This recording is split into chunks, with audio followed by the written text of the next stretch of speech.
السلام علیکم ورحمۃ اللہ وبرکاتہ۔ حق و انصاف کی بے خوف حمایت کی ہے، یہ بغاوت ہے تو ہاں میں نے بغاوت کی ہے۔ عزیزان گرامی، اس وقت سوشل میڈیا پہ صوبہ پنجاب ہندوستان کا ایک معاملہ بہت گرمایا ہوا ہے اور مختلف آراء، کمنٹس، تقاریر، تحاریر اس سلسلے میں سننے اور پڑھنے کو مل رہی ہے۔ مجھ سے بھی کچھ لوگوں نے رابطہ کیا کہ اس سلسلے میں آپ کیا کہتے ہیں۔ مجھے نہیں معلوم کہ میرا کہنا کتنی اہمیت رکھتا ہے، لیکن اس بارے میں میرا کہنا ضرور ہے، اور وہ میں اپنے شاگردوں کے لیے، چاہنے والوں کے لیے، ماننے والوں کے لیے اور غیر جانبدارانہ بات کرنے والوں کے لیے عرض کروں گا۔ معاملہ کیا ہے؟ آپ نے دیکھا کہ 25 سیکنڈ کی ویڈیو ہے جس میں کہ چوشا شریف کے سید اشرف صاحب کرسی خطابت پر براجمان ہے اور نیچے ایک سید زادے حضرت مولانا سید قمر الدین بخاری چشتی صاحب بھی بیٹھے ہوئے ہیں اور وہ ان سے الجھ رہے ہیں۔ اتنا حصہ کاٹ کر عام کیا گیا اور اس پر جو کمنٹس اور جو لمبی چوڑی گفتگو صاحب لوگ کرنے لگے کہ ایک کو بالکل اعلیٰ علیین میں اور دوسرے کو اسفل سافلین میں، یعنی جہنم کے سب سے نچلے طبقے میں پہنچا دیا، جبکہ غیر جانبدارانہ بات یہ ہوتی ہے کہ اگر وہ سید ہیں تو یہ بھی سید ہیں اور صحیح نسب سید ہے۔ اور بعد میں سید قمر الدین صاحب کا ایک وضاحتی بیان آیا جس میں انہوں نے اپنا، میں نے سنا ہے، میں نے دیکھا نہیں، احباب نے بتایا کہ جس میں انہوں نے اپنا پورا شجرہ نسب جناب رسالت مآب صلی اللہ علیہ وسلم تک ثابت کیا اور بتایا کہ بات کیا تھی کہ سید اشرف صاحب کی جو آمد ہوئی وہ صرف دعوت اسلامی، مسلک اعلیٰ حضرت اور حضرات صحابہ کے چاہنے والوں کو ٹارگٹ کرنے کی غرض سے ہوئی۔ اگر یہ صرف ان کی ہی بات ہوتی تو مجھے تحقیق کی ضرورت پڑتی، لیکن یہ معاملہ خود میرے ساتھ بھی پیش آ چکا ہے۔ کچھ سال پہلے پٹنہ ایئرپورٹ پر میں وایا دہلی ممبئی آ رہا تھا، ایئرپورٹ پہ میں بیٹھا تھا، یہ صاحب تشریف لائے، ان کو تو دیکھتے ہی میں نے پہچان لیا، چونکہ ویڈیو وغیرہ کے شوقین ہے اور میں ویڈیو تصویر بنواتا نہیں ہوں۔ بہرحال جب یہ آئے تو انہوں نے مجھ سے برکاتی ٹوپی دیکھ کر نام پوچھا۔ جب میں نے نام کہا کلیم حنفی رضوی تو آگ بگولا ہو گئے، اور معلوم پڑتا تھا کہ اگر ایئرپورٹ نہ ہوتا تو ابھی میرا قتل کر دیں گے۔ کہنے لگے آپ وہی بدبخت ہو، تم وہی بدبخت ہو جس نے سید تنویر ہاشمی کی بے ادبی کی۔ میں نے کہا عجیب بات ہے کہ پیر ثاقب شامی صاحب نے آپ کی کوفی کانفرنس کے اندر امام اہل سنت کا نام لیا، صوفی کانفرنس تھی، صوفیوں کا ذکر تھا، امام اہل سنت بھی ایک صوفی ہے، تو تنویر ہاشمی کو کیا ضرورت تھی کہ فوراً کھڑے ہو کر ان کا رد کرنے لگا؟ تو اگر میں نے اس پر ان کا رد کیا ہے تو اس میں بری بات کیا ہے؟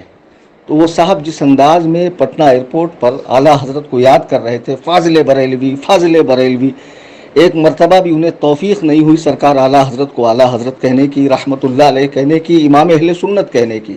یہ دلوں کا بغض ہے، اور جگ ظاہر ہے کہ یہ اور ان کے جتنے حواری ہیں، جتنے چاہنے ماننے والے ہیں، ان کے دل حضرات صحابہ کے معاملے میں صاف نہیں ہے، بالخصوص حضرت امیر معاویہ کے حوالے سے دل میں کجی ہے۔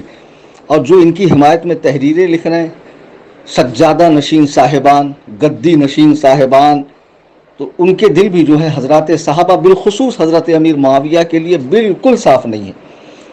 میں کمنٹس کرنے والوں کو اور سید قمر الدین صاحب کو ٹارگٹ کرنے والوں سے پوچھتا ہوں کہ یہ کون سا احترام سیادت ہے کہ ایک سید کو تو آپ بڑھاؤ چڑھاؤ، آپ اس کو اعلیٰ علیین میں پہنچاؤ اور دوسرے کو معاذ اللہ اسفل سافلین میں تحت الثری کی پستیوں میں پہنچا دو، جب دونوں سید ہے اور ایک سید عظمت اولیاء کی، عظمت صحابہ کی، عظمت اہل بیت کی بات کر رہا ہے، جبکہ دوسری طرف معاملہ یہ ہے کہ صرف حضرت مولا کائنات اور اہل بیت کی بات ہو رہی ہے اور حضرات صحابہ کے لیے دل میں کجی ہے، اولیاء کرام کے لیے دل میں کجی ہے۔ اگر ان سے ان کا کچھ معاملہ ہوا ہے تو پوری ویڈیو دیکھ لینی چاہیے تھی، پورے معاملے کو سمجھنا چاہیے، اور اس معاملے میں تو بہتر جو تھی وہ خاموشی تھی کہ خاموش رہتے، کچھ نہ کہتے، اور جب کہہ رہے ہو تو حق کی بات کہتے۔ دعوت اسلامی سے میرا بھی بہت اختلاف ہے، سب جانتے ہیں کہ کئی معاملوں میں میں نے تنظیم پر تنقید کی ہے، لیکن اس کا مطلب یہ نہیں ہے کہ معاذ اللہ میں انہیں خارج سنیت سمجھتا ہوں، خارج اسلام سمجھتا ہوں، یا ان کے اچھے کاموں کو بھی تنقیدی نظر سے دیکھتا ہوں۔ عظمت صحابہ کے معاملے میں ان لوگوں نے جو کام کیا ہے وہ قابل تعریف ہے۔ اب لوگ کہہ رہے ہیں کہ سید اشرف صاحب اتنی بڑی خانقاہ سے ہیں اور اتنا بڑا ان کا کام ہے. تو میں بتا دوں کہ ان کی جو تنظیم ہے آل انڈیا علماء مشائخ بورڈ، جو بھی ہے علماء صوفیہ مشائخ بورڈ، کوئی اتنی مشہور و معروف تنظیم تو ہے نہیں.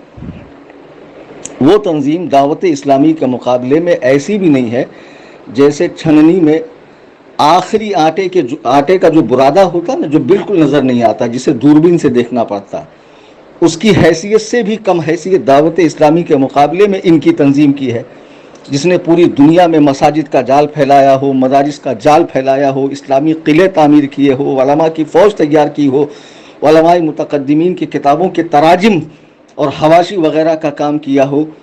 تو ان کے یہ جو دینی کام ہے اس کو تو فراموش نہیں کیا جا سکتا. اور پھر سید قمر الدین صاحب وہ خود کہہ رہے ہیں کہ میں دعوت اسلامی کا مبلغ نہیں ہوں، ان کی حمایت کرتا ہوں. تو اس بات پر انہوں نے ان کو ٹوکا کہ آپ دعوت اسلامی کی یا اعلیٰ حضرت کی مخالفت ایسے ماحول میں نہ کریں جہاں وہابیت دیوبندیت کثرت سے پھیل رہی ہو، جو آپ کو بھی بریلوی ہی سمجھتے ہیں مراسمات اہل سنت و جماعت بجا لانے کی بنیاد پر. تو کیا ضرورت ہے آپ یہاں مخالفت کر رہے ہیں؟ تو اتنا حصہ کاٹ کے اس سید زادے کو معاذ اللہ رب العالمین کیا کیا کہا جا رہا ہے. میں پوچھتا ہوں جو محبت اہل بیت کا دم بھرتے ہیں، کیا یہی محبت کا تقاضا ہے کہ نبی کی ایک اولاد کو بڑھاؤ چڑھاؤ اور دوسرے کے بارے میں ایسے سخت نازیبا کلمات اور جملے استعمال کرو؟ کل بروز قیامت حضور علیہ السلام کو اور جناب علی مرتضیٰ کو، جناب حسنین کریمین کو آپ کیا منہ دکھاؤں گے کہ کل انہوں نے پوچھ لیا کہ تم نے ہماری ایک اولاد کے ساتھ ایسی بدتمیزی کی تھی؟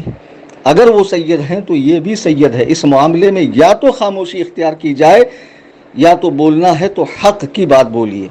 اور پوری تنظیم کو دہشت گرد قرار دینا، پاکستانی کنیکشنز بتانا، پاکستانی کنیکشنز تو ان کے بھی ہیں کہ جنہوں نے کوفی کانفرنس میں نجس الپادری کو بلایا، ایک بدترین کافر کو عزت دی، منبر رسول پر بٹھایا، اس سے خطاب کروایا. حکم تو ان پر بہت زیادہ سخت ہے. سید قمر الدین صاحب نے اگر جسارت کی سوال کرنے کی تو سوال کرنا گناہ کب سے ہو گیا؟ سمجھ میں نہیں آیا. یعنی بت بنے خاموش بیٹھے رہو، جو کرتے ہیں کرنے دوں، ایسا نہیں. حتیٰ کہ حضرات صحابہ بھی بارگاہ رسالت میں عرض کرتے اور انہیں جواب ملتا. اور حدیث میں ہے کہ کبھی کبھی 3 مرتبہ پوچھتے،